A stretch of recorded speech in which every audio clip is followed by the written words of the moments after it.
Mengingat kejadian di lift itu, membuat wajah Laura memerah menahan malu dan emosi. Akhirnya dia memutuskan untuk kembali ke meja kerjanya, duduk dan kembali berkutat dengan laptopnya. Tidak apa-apalah dia begitu, yang penting dia tidak mengganggu dan gajiku dibayar tepat waktu. Ekor matanya melirik sang atasan yang serius dengan pekerjaannya. Lah tidak muluk-muluk. Baginya yang penting gaji dibayar dan dia tidak diganggu oleh Dennis, karena hidup semua keluarganya tergantung dari uang bulanan yang dikirimkan olehnya. Dia bukan perempuan murahan, meskipun dia bukan orang berada. Dia tidak sudi memanfaatkan kesempatan yang dimilikinya sebagai asisten pribadi untuk menggoda lelaki itu, sebagaimana yang dituduhkan oleh Anne tempo hari. Ya, Tuhan, kenapa cobaan datang bertubi-tubi? Lah berusaha mengerjakan pekerjaannya secepat mungkin, apalagi waktunya makan siang segera tiba. Dia ingin terlepas dari suasana yang tak mengenakan itu. Setelah pekerjaannya selesai, Lah mengambil ponsel dan memesankan makanan kesukaan Dennis sebagai menu makan siang. Permisi, Tuan. Saya sudah memesankan makan siang untuk Tuan. Sekarang izinkan saya beristirahat dan makan siang di kantin. Ucapan Lah sontak membuat Dennis mendongakkan wajahnya. Kamu mau makan siang di kantin? Terus yang menemani saya makan siang di sini siapa?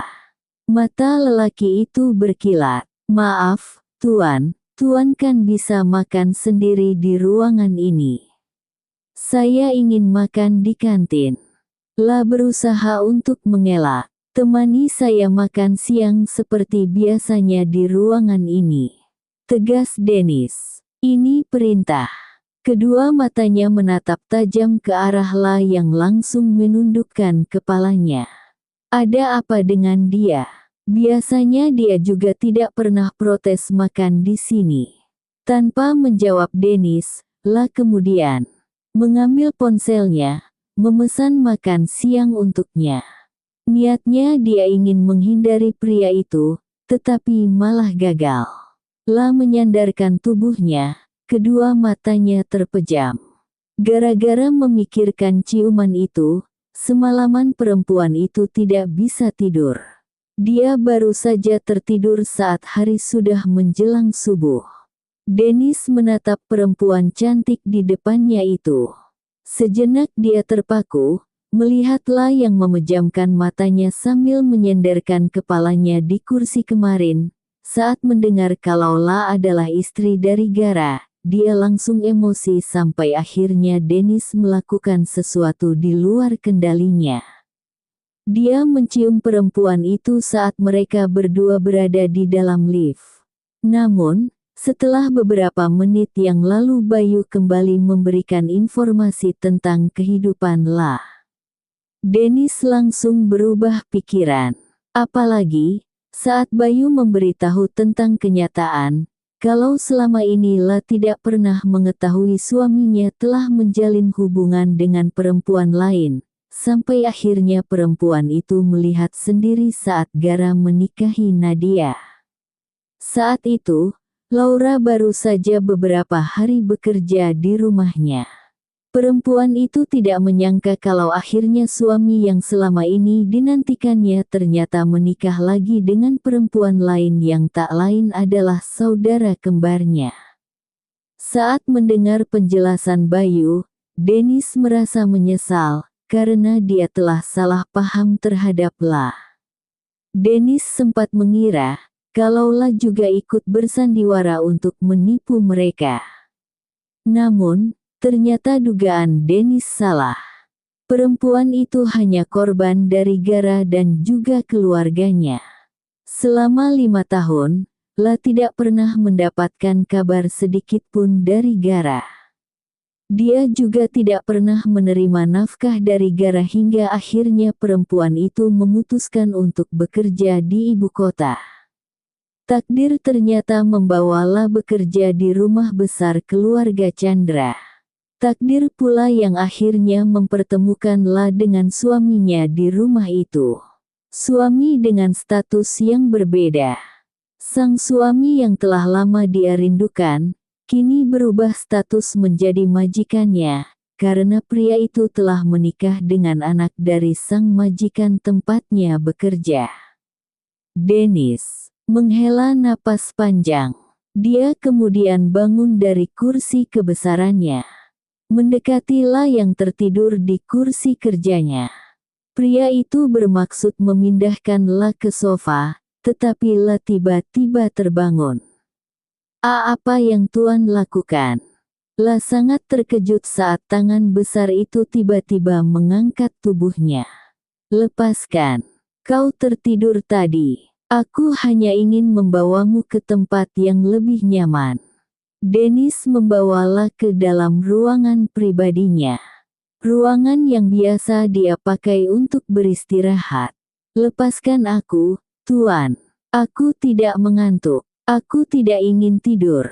Bayangan saat Dennis menciumnya di lift, membuat La berpikiran buruk pada bos dinginnya itu. Lepaskan aku, Tuan. Lepaskan. La meronta dengan kuat hingga membuat tubuh Dennis yang tidak siap oleng, dan akhirnya mereka pun terjatuh bersamaan dengan posisi La berada di bawah Dennis. Tubuh besar itu menindih tubuh La. Tuan. La sangat terkejut, perempuan itu meringis kesakitan saat tubuhnya menyentuh lantai. Beruntung tangan besar Dennis melindungi kepalanya, sehingga La tidak merasakan sakit di bagian kepalanya. Namun, seluruh tubuhnya terasa sakit karena tertimpa tubuh besar Dennis. Melihat La yang meringis kesakitan, membuat Dennis langsung bangun dari tubuh La. Pria itu kemudian mengangkat tubuh La dan membaringkannya di atas ranjang. Kau tidak apa-apa. Dennis dengan panik menyentuh tubuh La. Jangan menyentuhku. La memegangi pinggangnya yang terasa sakit. Sementara kedua netranya menatap tajam ke arah Dennis. Kenapa tubuhnya berat sekali? Sementara Dennis sangat terkejut saat mendengar bentakan La. Perempuan itu terlihat sangat marah. Kedua tangan Dennis kembali ingin menyentuh bagian tubuh La yang menyentuh lantai dengan keras saat terjatuh tadi. Gara-gara pergerakan La tubuhnya kehilangan keseimbangan dan akhirnya, tubuh La terlepas dari gendongannya. Perempuan itu terjatuh dengan posisi tertimpa oleh tubuhnya. Pasti rasanya sakit sekali. Jangan sentuh aku. La menepis tangan Dennis, perempuan itu kembali menatap bosnya dengan kesal. Bagian tubuh mana yang sakit biar aku lihat. Kau, apa maksudmu ingin melihat? La dengan cepat menyilangkan tangannya di depan dada. Jangan macam-macam, Tuan. Aku hanya ingin tahu mana yang sakit, lagi pula, siapa yang mau macam-macam. Tidak usah basa-basi. Tuan merasa senang bukan, melihat saya kesakitan. Memangnya kamu pikir aku sejahat itu? Sampai-sampai merasa senang melihatmu kesakitan. Lagian suruh siapa kamu tidak berhenti bergerak. Kalau tadi kau diam saja kita tidak akan terjatuh. Mendengar ucapan Dennis, membuat La naik darah. Kalau kau tidak menggendongku, aku tidak akan jatuh. Dasar bos mesum. Apa? Mesum kau bilang? Iya.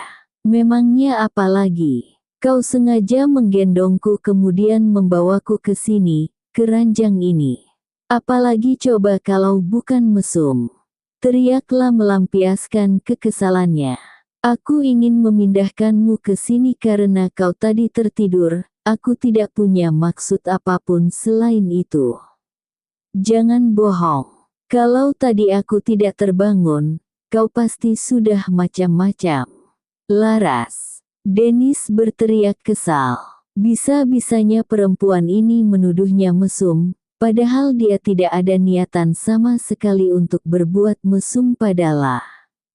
Nalendra hanya ingin memindahkan La yang sedang tertidur ke atas ranjang, agar perempuan itu bisa tidur dengan nyaman.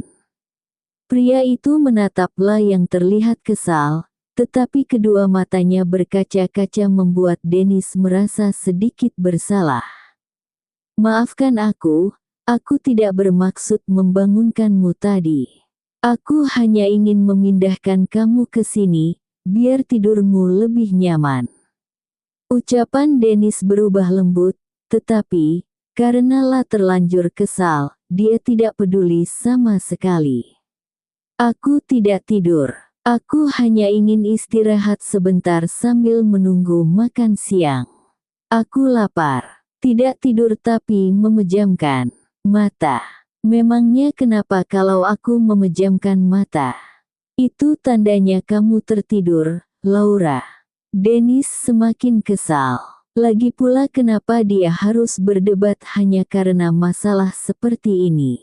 Dasar bodoh. Dennis kembali ingin menyentuh La. Jangan menyentuhku. La kembali menepis tangan Dennis. Sebaiknya Tuan jangan seenaknya menyentuhku. Apa karena kemarin aku diam saja saat Tuan cium, karena itu sekarang Tuan ingin menyentuh aku lagi? Tuan, kemarin saya hilang kendali, saya tidak sadar dengan apa yang sudah saya lakukan, makanya aku diam saja saat Tuan melakukan hal yang seharusnya tidak Tuan lakukan.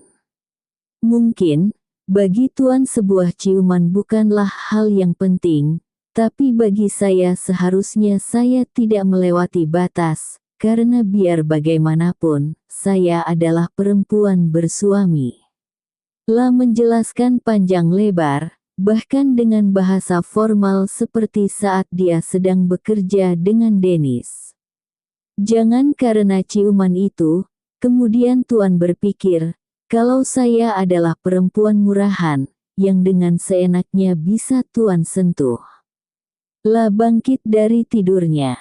Sementara Dennis menatap perempuan itu dengan marah. Kedua tangannya bahkan sudah terkepal erat. Apa-apaan perempuan ini? La turun dari ranjang, kemudian segera meninggalkan ruang pribadi Dennis. Perempuan itu berjalan sambil terus memegangi pinggangnya yang terasa sakit. Sementara Dennis berusaha menenangkan emosinya. Jadi, gara-gara ciuman kemarin, dia berprasangka buruk padaku. Apa dia tahu, kalau aku pun tidak sengaja menciumnya? Aku kehilangan kendali saat melihat bibirnya yang begitu menggoda. Ah sial. La baru saja ingin keluar dari ruangan kerja Dennis namun, suara Dennis menghentikan langkahnya. Kalau kau berani keluar dari sini, saat ini juga, aku akan memecatmu. La berbalik, menatap pria itu dengan kesal. Kedua tangannya mengepal. Rasanya, dia ingin sekali memaki pria itu.